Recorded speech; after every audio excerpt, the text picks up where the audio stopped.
आप देख रहे हैं हमारा YouTube चैनल दी सच्चा भारत और आज के इस बुलेटिन में आपका स्वागत है। आज फिर मन की बात के जरिए देश को संबोधित करेंगे प्रधानमंत्री मोदी। सुबह 11 बजे आकाशवाणी समेत दूसरे प्लेटफॉर्म के जरिए कार्यक्रम का सीधा प्रसारण। मन की बात कार्यक्रम का आज 74वां एपिसोड प्रसारित होगा। प्रधानमंत्री अपने संबोधन में कोरोना और वैक्सीनेशन का फिर कर सकते हैं जिक्र। पश्चिम बंगाल के आज कांग्रेस, लेफ्ट और आईएसएफ गठजोड़ का शुरू होगा प्रचार अभियान। कोलकाता में होगी बड़ी रैली। पश्चिम बंगाल के चुनावी दंगल में आज एमपी के सीएम शिवराज सिंह चौहान भी उतरेंगे। कोलकाता में परिवर्तन यात्रा को दिखाएंगे हरी झंडी। टीएमसी के नए बंगाल को बेटी चाहिए के जवाब में बीजेपी ने जारी किया नया पोस्टर पर लिखा बंगाल को बुआ नहीं बेटी चाहिए। मिदनापुर की रैली में अभिषेक बनर्जी ने बीजेपी पर जमकर बोला हमला। कहा ईडी सीबीआई से मैं डरने वाला नहीं, किसी और की तरह मुझे डरा कर बीजेपी में शामिल नहीं करा सकते। बंगाल चुनाव में गिरिराज सिंह ने बीजेपी की जीत का दावा किया। बंगाल की जनता को सबका साथ सबका विकास वाली सरकार चाहिए। गिरिराज सिंह ने कहा बंगाल के लोगों ने मन बना लिया है, उनको कटमनी और गुंडागर्दी वाली सरकार नहीं चाहिए। नॉर्थ 24 परगना के बड़ानगर में भी बीजेपी दफ्तर में तोड़फोड़, बीजेपी के पोस्टर उखाड़े गए। बीजेपी ने प्रचार रथों में तोड़फोड़ की शिकायत चुनाव आयोग से की। टीएमसी पर लगाया आरोप, पुलिस को जल्द कार्रवाई करने के निर्देश देने की मांग की। पश्चिम बंगाल के सिलीगुड़ी पहुंचे केंद्रीय पुलिस फोर्स के जवान। विधानसभा चुनाव के मद्देनजर बढ़ाई जा रही है सुरक्षा। पश्चिम बंगाल में आचार संहिता लागू होने के बाद चुनाव आयोग ने ADG law and order Javed Shamim को हटाया। डीजी फायर जगमोहन को दी गई जिम्मेदारी। चुनाव प्रचार के लिए आज तमिलनाडु और पुडुचेरी में मोर्चा संभालेंगे गृह मंत्री अमित शाह। 2 रैलियों को संबोधित करेंगे। संगठन के अहम बैठकों में शामिल होंगे। गृह मंत्री अमित शाह शनिवार रात पहुंचे चेन्नई। कार्यकर्ताओं ने एयरपोर्ट के बाहर किया जोरदार स्वागत। तमिलनाडु के तुतुकुड़ी में राहुल गांधी ने वकीलों को संबोधित किया। बीजेपी और आरएसएस पर आरोप लगाया। कहा संविधान और देश के सेक्युलर ढांचे पर दोनों हमला कर रहे हैं। राहुल गांधी ने सत्ता में आने पर न्याय योजना लागू करने की बात कही। कहा जब तक लोग गरीबी से निकल नहीं जाते लागू रहेगी योजना। राहुल ने न्यायपालिका सहित सभी क्षेत्रों में महिला आरक्षण की वकालत की। राहुल गांधी ने पीएम मोदी पर साधा निशाना। कहा चीन से डरते हैं हमारे पीएम। राहुल गांधी का तमिलनाडु के सीएम पर निशाना। कहा प्रधानमंत्री से कंट्रोल होने वाला सीएम जनहित का काम नहीं कर सकता। केरल में बोले केंद्रीय मंत्री प्रहलाद जोशी लेफ्ट विचारधारा वाले हर जगह हिंसा को बढ़ावा देते हैं। प्रहलाद जोशी ने मारे गए आरएसएस कार्यकर्ता का मुद्दा उठाया। सीबीआई को केस सौंप दे राज्य सरकार। आरपीआई प्रमुख रामदास आठवले ने 5 चुनावी प्रदेशों में बीजेपी के साथ गठबंधन की जताई इच्छा। आरजेडी असम में विधानसभा चुनाव लड़ेगी। तेजस्वी यादव का बयान। तमिलनाडु में एआईएडीएमके और पीएमके में सीट शेयरिंग पर बनी सहमति। 23 सीटों पर चुनाव लड़ेगी पीएमके। कांग्रेस में राहुल गांधी के खिलाफ मोर्चाबंदी। जम्मू में केसरिया साफा पहनकर एक साथ जुटे कांग्रेसी नेता। गुलाम नबी आजाद ने कहा कांग्रेस को मजबूत करने के लिए लड़ाई लड़नी है। मैं राज्यसभा से रिटायर हुआ हूं, राजनीति से नहीं। कपिल सिब्बल का कांग्रेस पर अटैक। पूछा पार्टी गुलाम नबी आजाद के अनुभव का इस्तेमाल क्यों नहीं कर रही। कपिल सिब्बल ने माना कांग्रेस कमजोर हो रही है। कहा कांग्रेस कमजोर होगी तो पूरा देश कमजोर होगा। आनंद शर्मा ने कहा पिछले 1 दशक में कांग्रेस कमजोर हुई है। हमारी आवाज कांग्रेस की सेहत मजबूत करने के लिए है। आनंद शर्मा का राहुल पर डायरेक्ट अटैक। कहा हम कांग्रेस में लैंड नहीं हुए, संघर्ष कर कांग्रेस में बनाया मुकाम। कांग्रेस नेता राज बब्बर ने G23 को महात्मा गांधी से जोड़ा। कहा G23 कांग्रेस के लिए लड़ने का काम करेगी। सूत्रों के मुताबिक जम्मू में G23 ग्रुप के नेताओं के जमावड़े से टीम राहुल नाराज। कहा सीनियर नेता राहुल चुनाव प्रचार के बजाय बयानबाजी में व्यस्त। आज 2 दिन के दौरे पर वाराणसी पहुंचेंगे बीजेपी अध्यक्ष जेपी नड्डा। पार्टी के क्षेत्रीय दफ्तर का उद्घाटन करेंगे। सांसदों और विधायकों के साथ बैठक भी करेंगे जेपी नड्डा। सीएम योगी, केंद्रीय मंत्री स्मृति ईरानी और मुख्तार अब्बास नकवी भी बैठक में लेंगे हिस्सा। बीजेपी अध्यक्ष जेपी नड्डा का बयान। कहा पीएम मोदी ने भारत को 100% खुले में शौच मुक्त बनाया। सभी घरों में पहुंचाई जाएगी बिजली। नड्डा ने राहुल गांधी पर साधा निशाना। कहा कुछ लोगों को भारत को शक्तिशाली देखने में प्रश्न खड़े करने की आदत है। जेपी नड्डा ने कांग्रेस की कार्यशैली पर उठाया सवाल। कहा कांग्रेस का काम है भाई भाई को लड़ाना। आज दिल्ली नगर निगम के 5 वार्डों का होगा उपचुनाव। रोहिणी सी, शालीमार बाग नॉर्थ, त्रिलोकपुरी, कल्याणपुरी और चौहान बागड़ वार्ड में होगी वोटिंग। गुजरात में 81 नगर पालिका, 31 जिला पंचायत, 231 तहसील पंचायतों के लिए मतदान। आज 2 मार्च को होगी वोटों की गिनती। आज मेरठ में आम आदमी पार्टी की होगी किसान महापंचायत। दिल्ली के सीएम अरविंद केजरीवाल करेंगे संबोधित। यूपी के सहारनपुर में भी किसानों की होगी महापंचायत। किसान नेता राकेश टिकैत संबोधित करेंगे। हरियाणा के हिसार में सतरौल खाप का बड़ा ऐलान। 1 मार्च से होगा 100 रुपए लीटर दूध। फैसला न मानने वालों पर लगाया जाएगा 11,000 का जुर्माना। तेल के बढ़ते दाम के विरोध में बीजेपी और जेजेपी के नेताओं के गांव में घुसने पर बैन लगाया गया। नारनौद में पंचायत कर सर्वसम्मति से लिया गया फैसला।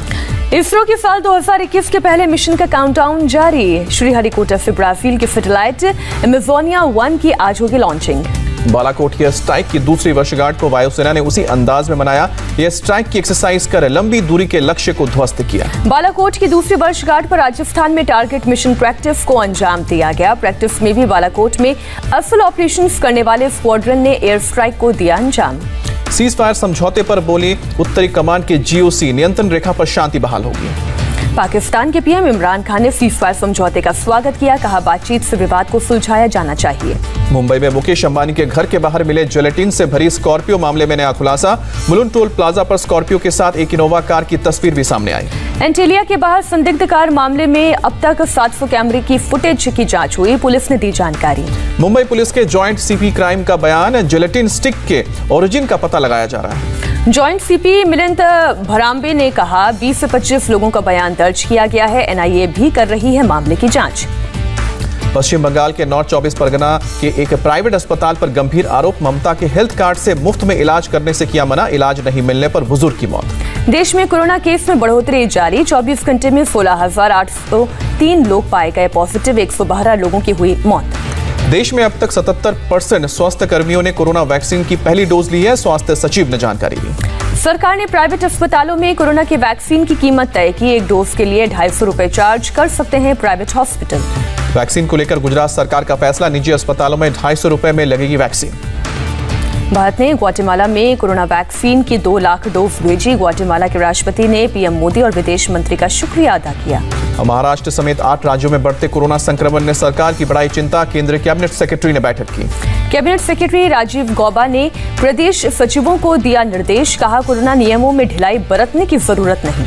महाराष्ट्र में कोरोना का कहर जारी, बीते 24 घंटे में 8,623 पॉजिटिव केस मिले, 51 लोगों की जान गई। मुंबई में भी कोरोना का ग्राफ बढ़ा, बीते 24 घंटे में 987 लोग पॉजिटिव पाए गए, 4 लोगों की जान गई। कोरोना केस बढ़ने की वजह से महाराष्ट्र के अमरावती में 8 मार्च तक के लिए बढ़ाया गया लॉकडाउन। बढ़ते कोरोना संक्रमण की वजह से महाराष्ट्र के औरंगाबाद प्रशासन का फैसला, कुछ कोचिंग क्लासेस को बंद करने का दिया आदेश। महाराष्ट्र में बेलगाम कोरोना के बीच राज ठाकरे की लापरवाही, मराठी भाषा दिवस पर कार्यक्रम, बिना मास्क के पहुंचे, कोविड गाइडलाइंस की उड़ाई धज्जियां। दिल्ली में बीते 24 घंटे में कोरोना से 243 लोग संक्रमित, 3 लोगों की मौत।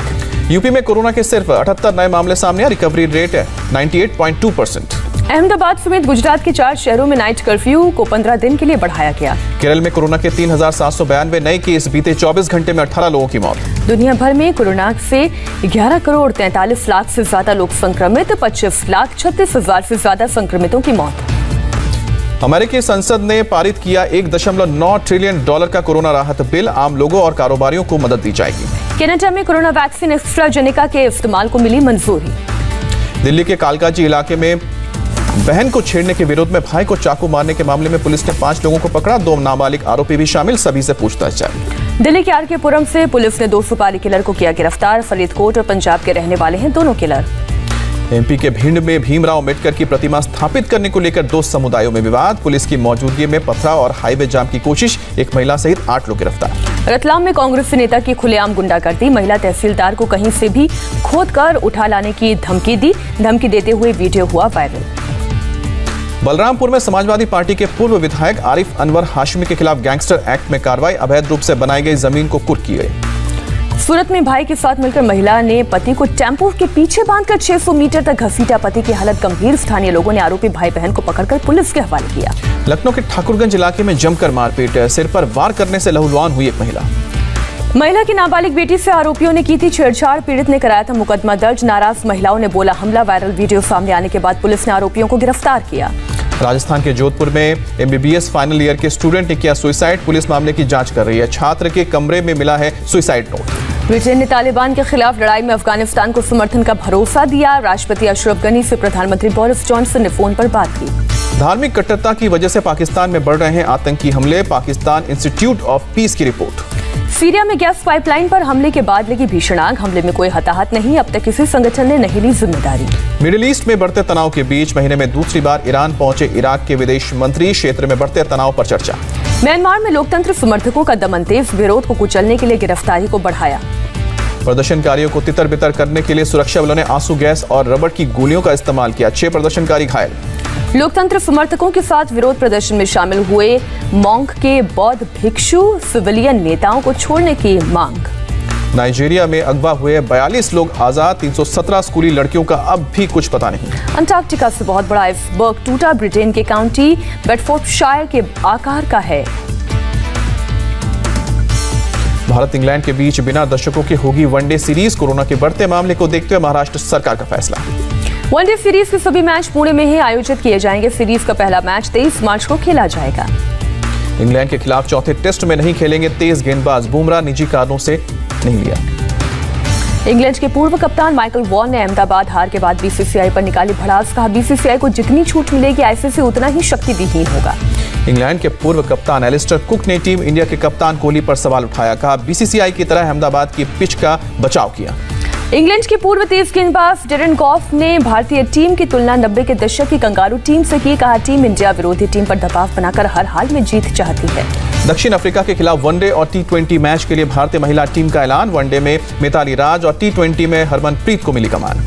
वेस्ट इंडीज के तूफानी बल्लेबाज क्रिस गेल की टीम में वापसी। 18 महीने बाद गेल और 9 साल बाद तेज गेंदबाज फिडेल एडवर्ड्स को मिला मौका।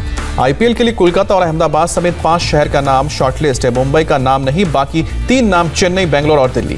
भारतीय मुक्केबाज दीपक कुमार को 72वें स्ट्रांजा मेमोरियल मुक्केबाजी टूर्नामेंट में सिल्वर से करना पड़ा संतोष। फाइनल में बुल्गारिया के मुक्केबाज से हारे। और ऐसे ही नए अपडेट पाने के लिए द सच्चा भारत चैनल को सब्सक्राइब कीजिए। धन्यवाद।